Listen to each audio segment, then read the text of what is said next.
Hello everybody, welcome back to 10 Minute Reviews. I'm Jason, bringing you today's episode. As always guys, please hit the like and subscribe buttons. We're a small family channel, lots of books. Me, Fuzzy One, wife, just love to talk about books, what we're here to do, what we were born to do. And I'm going to keep doing this no matter what, but we would appreciate any support you guys might want to give us. Don't forget to check the links down below for links to today's book and anything else that might be applicable. And thank you, by the way, to our sponsors. And otherwise, I'm going to get into today's video. So today, I want to talk about an author I've talked about in the past. Actually, it's two authors I've talked about in the past, and a collaboration, I suppose. And it's weird because I'm actually jumping into the middle of this and talking about book 2 of a trilogy, but it's an interesting little thing. So I want to talk about David Drake and William C. Dietz and their book Cluster Command, which is book 2 of their little trilogy Crisis of Empire. And the thing about this trilogy is each one of the books focuses on different people, different not time frames, but different people, different circumstances within this fading and failing empire. And you don't need to have read the others. In fact, what it talks about in the little blurb in the back of the book, the description, really doesn't even get mentioned in the book. Like the emperor is dead and left the child heir. Never once gets mentioned that the emperor was assassinated. Never once mentioned. Not once. But the empire is definitely in decline. This is a fantastic book, guys. If you're a science fiction fan, you know both of those authors, William C. Dietz and David Drake. Both of them are very prolific and amazing science fiction authors. So, of course, the collaboration is going to be absolutely fantastic. I accidentally left the book downstairs, and I don't want to turn the dog loose, so I can't show it to you guys. But as always, I'm going to talk about 4 things: the world, character, plot, writing style. So the world is interesting because, again, this is a science fiction, so we're far, far, far future. Once again, we have galaxy-spanning empires, and humanity has managed to spread out multiple empires, multiple star systems, things along those lines. And we've got this core empire ruled by the Pact, which is like their governing laws, governing body, kind of. And the history that's mentioned in the description of the book, but then is not really mentioned in the book, is how the emperor was assassinated and left a child heir, an infant heir. So the empire is definitely declining. So that is the world. Now we're in high technology. Obviously, we've got interstellar travel, things along those lines, but nothing too insanely crazy. It's not a whole lot of hand-wavium magic, and the weapons are exactly the kind of weapons we'd be familiar with today, just slightly more advanced. As far as the main character goes, main character's name is Maricor Anson, I think. Anson Maricor.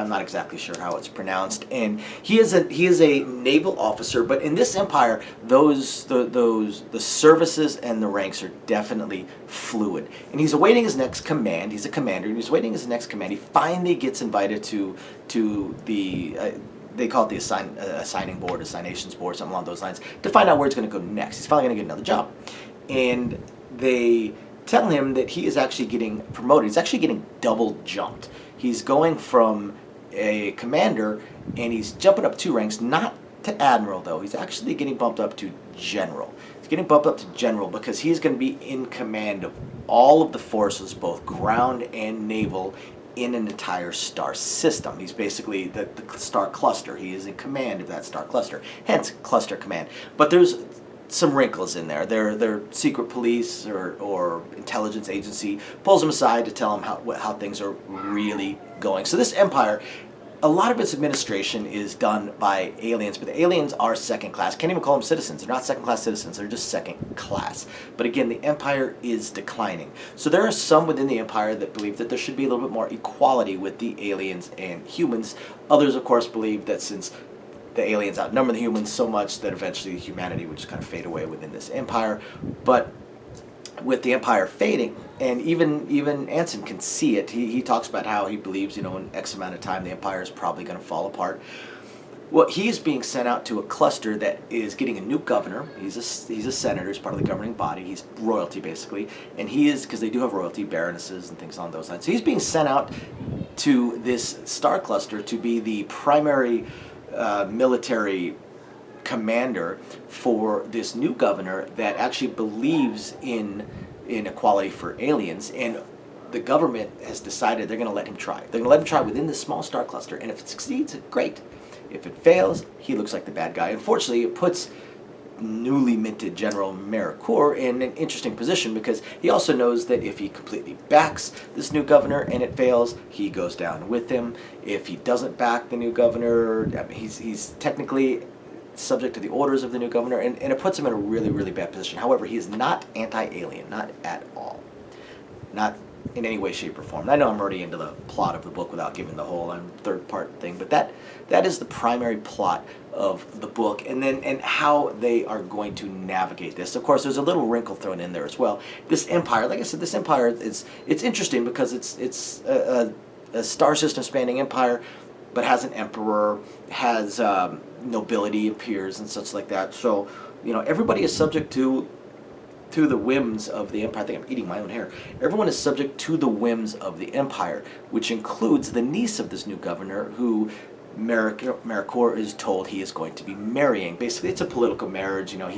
He marries the niece of this new governor, and those two are tied together. They're theoretically allies and much closer. Now, of course, they end up getting along to begin with. The governor of Mercoeur, they end up getting along great to begin with, and definitely going to have a partnership from there. But this niece is none too pleased, and we find out why a little bit later. Again, they are at they're at the mercy of the empire, and she was already married. She was happily married, very happily married, devoted to, absolutely loved her husband. And then the empire just one day says, "Oh, by the way, we need you to marry someone else, so your current marriage is null and void. It's gone. You're no longer married to the husband that you've been married with for 10 years and absolutely adore, and you're going to marry this total stranger now, but because of the whims of the empire." So she's none too pleased, but she's a fairly intelligent lady as well. Anson is a very, very, very skilled officer. And there's an interesting, eclectic little cast of characters. They're all minor. The main characters are pretty much those three: the governor, Anson, and his new wife. But there's a few minor characters that pop up at different times, captains of ships and things on those lines, that are just an absolute wonder. They're awesome. This entire book is awesome. The military mindset is really, really well done. Even far future military mindset. As a former soldier, I can see it. I can relate. Their mindset is excellent. And how he writes his space battles, how they write everything. The book is just phenomenal. Both of these authors write books that are almost impossible to put down, and this book is absolutely no exception whatsoever. It is awesome. It is amazing, incredible, again, difficult to put down. And while they've got this ultimate goal of trying to see if they can blend humanity and the aliens together in equality, in a lot of ways, this book also feels a little bit of a slice of life, because it covers a time period, not a 40-year time period, but it covers a decent little span of time with different events going on, just as they're just trying to get a handle on things, deal with rebels, deal with criminal organizations, just deal with building up their own military, building up their allies, allying with the aliens. How is this going to work? How is it not going to work? Some of them don't trust them, some do trust them. We have assassination attempts. We have neighboring star systems that are trying to do things that go against what they are hoping to accomplish. So there's a lot of little disparate elements throughout the book, all building towards the ultimate goal, which is what they're trying to do. But again, it's got some elements that almost feels like slice of life, and other elements typical science fiction. I can't recommend this book any stronger than I already do, because again, David Drake, awesome author. William C. Dietz, amazing author. Both of them legends within the sci-fi community. You guys just got to check it out. After you hit the like and subscribe buttons, go check out Cluster Command. Thank you everybody for watching. We'll catch you next time.